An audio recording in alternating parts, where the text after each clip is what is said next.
witch hunt has become a metaphor for rooting out evil.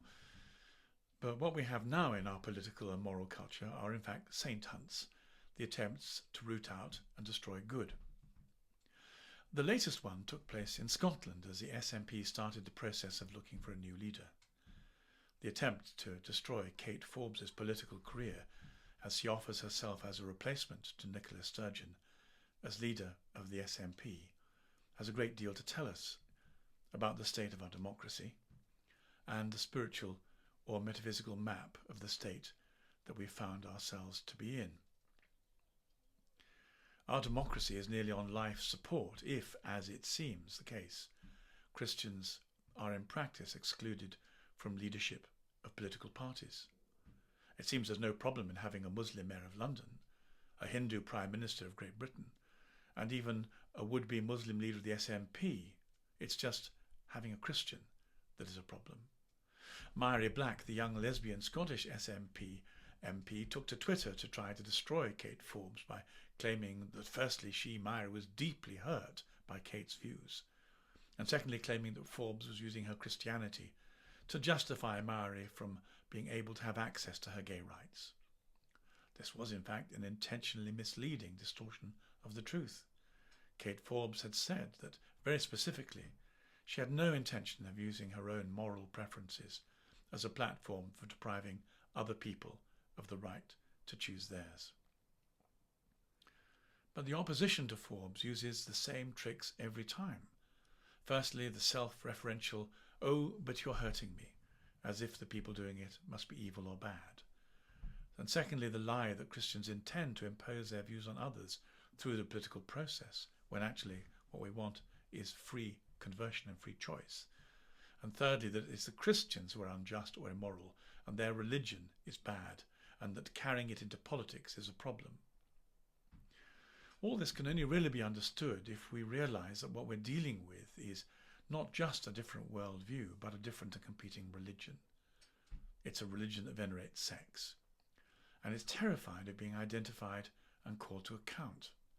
The new holy in this religion is sexual and erotic intimacy, and Christians are treated as being profoundly dangerous because we have a worldview that wants to moderate and contain this powerful human instinct that has become a religion and that our society has become addicted to. And any attempt to contain it or harness it in any way that restrains it is seen as being a form of blasphemy against the new religion. Christians are the new heretics. The guardians, the high priests of this new religion are a little like the old witches. They have some parallel values. Firstly, the primacy of the feminine, and then the pursuit of power to gain control, nowadays not through magic, but through sex.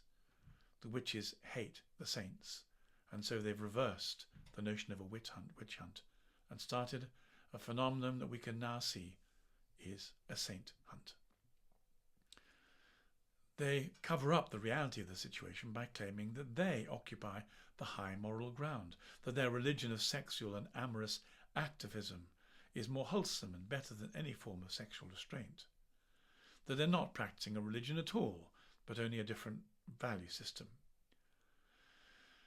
It's the way that they practice it that tells us that it has in fact all the characteristics of a religion, and since it has no great problem with Shiva or Muhammad, but only with Jesus, then perhaps it's even possible that it is specifically an anti-Christian religion, which is why it conducts saint hunts.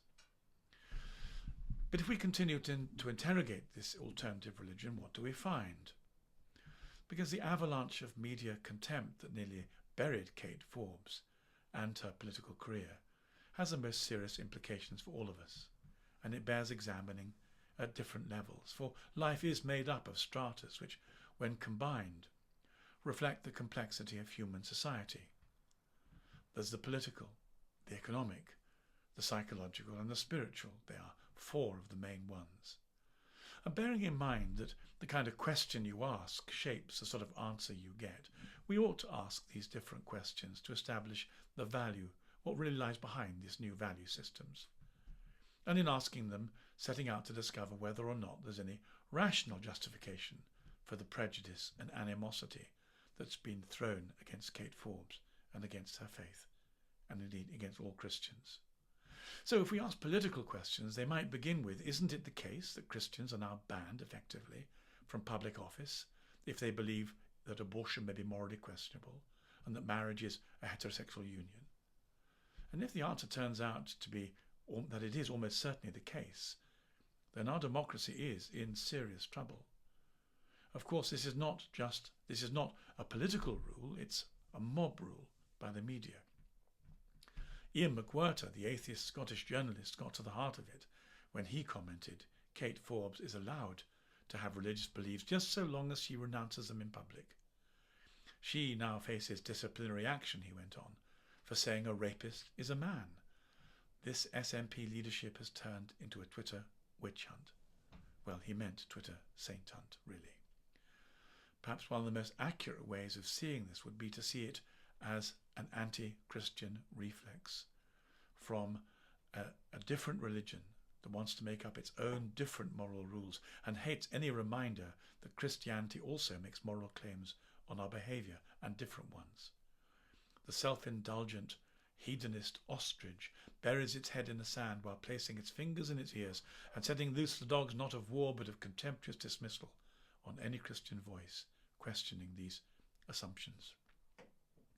You may remember that John F. Kennedy was attacked in the 1960s because the media claimed that his allegiance to the Pope as a Catholic would interfere with his commitment to the American state. Well, that was either stupidity, bigotry, or paranoia, or a mixture of all three. But it's a combination we continue to meet at the hands of today's press. Tim Farron was politically assassinated by the so-called inclusive, so-called all-welcoming Lib Dems for daring to be a Christian who believed in heterosexual marriage. But this isn't a rational conflict.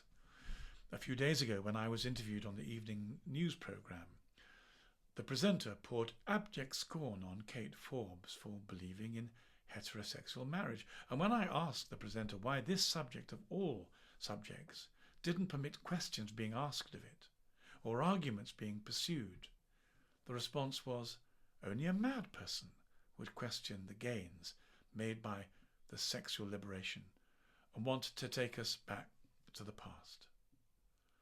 But the presenter had no answer to the question of how we are to tell the difference between progress and decadence, or even how you define progress. Few people are aware of, for example, the intelligent, well-documented backlash against the damage done, especially to women, by the sexual revolution. In particular, not enough people have read Louise Perry's recent book, The Case Against the Sexual Revolution. Not enough people know of Christina Ember's Rethinking Sex. But what democracy can survive this level of targeted censorship against one group, the Christians, and the attempts to cancel us, and still look itself in the mirror in the mornings and have the nerve to call itself a democracy? If in pursuit of interrogating the sexual revolution, you ask economic questions, what kind of answers do you get back? The answer is that the costs to the state in terms of dysfunctionality, drug abuse and antisocial behaviour caused by single-parent families without fathers to balance them are vastly more of an economic drain on the community than married heterosexual partners looking after their own children. So a political policy that supported straight marriage, whilst not prohibiting any other arrangements that were legal, will be of a straightforward utilitarian benefit to society. Well, what madness then that a politician who believes in marriage should be punished for such a belief? From a psychological perspective, perhaps this self-indulgent ethical fundamentalism is a feature of an immature and selfish society suffering from a form of arrested group development, a perpetual teenage strop that says, I want the freedom to do what I want when I want, and I'll attack as fascist anyone who criticises me. In which case, where are the grown-ups? Why have they abandoned the public square? Or how were they driven out of the public square? We can be forgiven for asking questions that deal in the language of theology. What echoes come back if we use a form of spiritual sonar? It remains entirely possible that the rage against Christian morality is amplified by a collective, resistant, hedonistic individualism to the presence of God and his invitation to turn and surrender our self-harming aspirations that comes when Christians speak in the public square. It is, after all, preeminently the Christian voices that are being censored and cancelled. We should be saying so. This so-called witch hunt has been reversed into a saint hunt. This ought to be confronted, and could be confronted, if the substantial number of people in our islands who self-declare as Christians in the regular census counts confronted the media's pseudo-moral hysterics. Even at the level of discovering a politician has personal priorities that she is willing to stick with as a matter of integrity, this ought to make the politician more and not less attractive. After all, few politicians distinguish themselves as people willing to sacrifice popular pull for a matter of personal moral principle. There are estimated, for example, to be over 4 million Catholics in these islands, let alone numbers of other Christians. And if sensing that free speech, freedom of conscience, personal integrity, and the very presence of Christians in politics were under serious threat and near terminal threat, if then the Church, discovering that, roused itself in protest, led by its bishops, we might not lose Christian politicians on the pyre of hedonistic, hubristic hypocrisy.